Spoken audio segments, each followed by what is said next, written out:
أعوذ بالله من الشيطان الرجيم.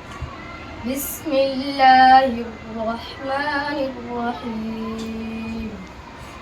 فإن كان لكم كيد فكيدون. ويل يومئذ للمكذبين.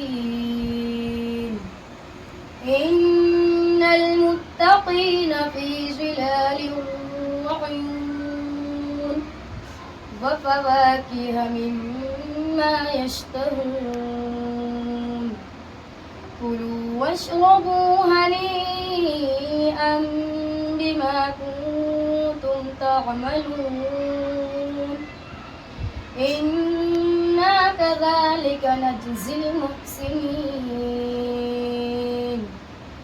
ويل يومئذ للمكذبين. كلوا وتمتعوا قليلا إنكم مجرمون. ويل يومئذ للمكذبين. وإذا قيل لهم اركعوا لا يركعون. ويل يومئذ للمكذبين. فبأي حديث بعده يؤمنون. صدق الله العظيم.